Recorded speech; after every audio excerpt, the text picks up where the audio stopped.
मेरे प्यारे साथियों, हमारे इस YouTube चैनल में आपका स्वागत और अभिनंदन है। साथियों, कक्षा 11 की मैथ एनसीईआरटी बुक में इस समय जो हमने टॉपिक स्टार्ट किया है, आपका टॉपिक है समी संख्याएं और द्विघातीय समीकरण। इसके अंतर्गत हमने आपको मापांक निकालना, पूर्णांक निकालना सिखा दिया था। आज हम आपको सिखाएंगे ध्रुवीय रूप कैसे निकालते हैं। ध्रुवीय रूप का एक सवाल जरूर आता है, कह रहा है निम्न समिश्र संख्याओं का ध्रुवीय रूप ज्ञात कीजिए। ये समिश्र संख्या दी गई है, मान लेते हैं कि माना समिश्र संख्या, ध्यान रखिएगा समिश्र संख्या क्या दिया गया है, -1 माइनस अंडर रूट 3i का ध्रुवीय रूप बराबर होता है फार्मूला r कोष्टक में cos theta plus i sin theta. ये किसी भी संख्या का ध्रुवीय रूप निकालने का फार्मूला है। अगर कोई भी सभी संख्या दी गई है और उसका ध्रुवीय रूप पूछ रहा है तो सबसे पहले आप उस सभी संख्या को इस रूप में मानेंगे। माना सभी संख्या का ध्रुवीय रूप r कोष्टक में cos theta plus i sin theta. इसका मतलब ये है -1 माइनस अंडर रूट 3i बराबर हमने लिखा r कोष्टक में cos theta plus i sin theta. अब हम क्या करेंगे बच्चों, हम दोनों पक्षों के गुणांकों की तुलना करेंगे, वास्तविक भाग और काल्पनिक भाग के। लिख देंगे दोनों पक्षों के वास्तविक व, ऐसे लिखेंगे वास्तविक व काल्पनिक भागों की तुलना करने पर आइए हम वास्तविक और काल्पनिक भागों की क्या कर देते हैं, तुलना कर देते हैं। जब हम वास्तविक और काल्पनिक भागों की तुलना करेंगे तो वास्तविक भाग मतलब जिसमें i न हो, जिसमें इमेजिन नंबर ना हो। तो यहाँ वास्तविक भाग r cos थीटा है और cos थीटा बराबर, और यहाँ पर इसमें i नहीं है, ये आपका वास्तविक भाग है, जिसे हम समीकरण नंबर 1 मान लेंगे।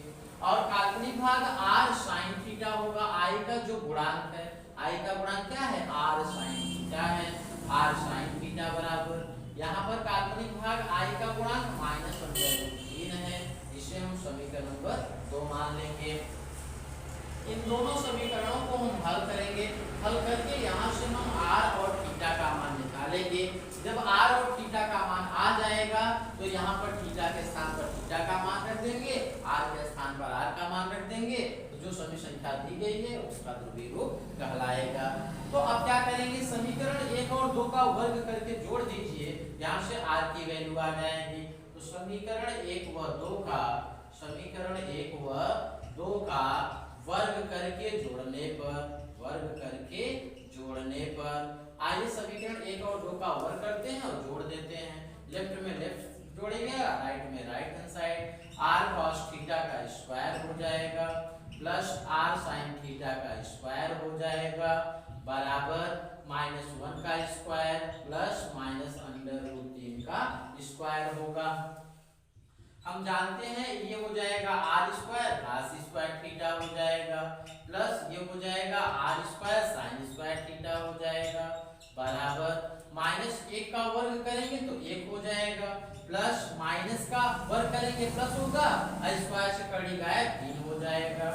इन दोनों में r स्क्वायर कॉमन फैक्टर है तो यहाँ बचेगा cos स्क्वायर थीटा प्लस यहाँ बचेगा sin स्क्वायर थीटा बराबर 3 कितना हो जाएगा 4। हम जानते हैं त्रिकोणमिति में पहली सर्वसंख्या होती है sin square theta plus cos square theta का मान 1 होता है, तो इसका मान हम 1 रख देंगे बराबर 4 लिखा रहेगा।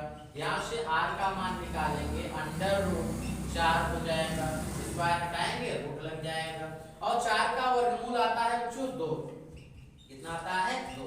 तो यहाँ से r का जो मान आ गया, r की वैल्यू हमने निकाल लिया, कितना 2 निकाल लिया। अब थीटा का मान निकालने के लिए समीकरण 2 में 1 का भाग कर दीजिएगा। लिख देंगे समीकरण 2 में 1 का भाग करने पर आइए 2 में 1 का भाग कर देते हैं। जब भाग करेंगे तो लेफ्ट में लेफ्ट का करेंगे, राइट में राइट का करेंगे। ये हो जाएगा r sin थीटा बटा नीचे हो जाएगा r cos थीटा बराबर, ध्यान रखिएगा, -√3 बटा -1 हो जाएगा। यहाँ पर माइनस से माइनस क्या होगा, कट जाएगा, r से r क्या होगा, कट जाएगा।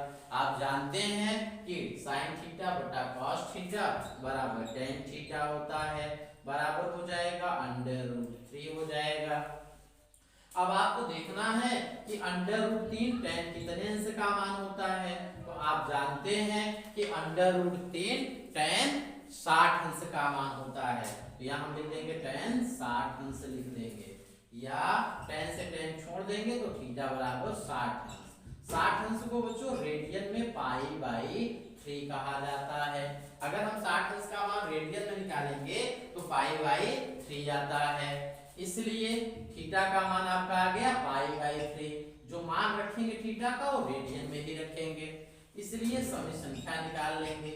समिश्र संख्या, समिश्र संख्या, समिश्र संख्या आपका दिया गया है -1 -√3i बराबर r कोष्टक में cos थीटा प्लस i कोष्टक में क्या है, sin थीटा है।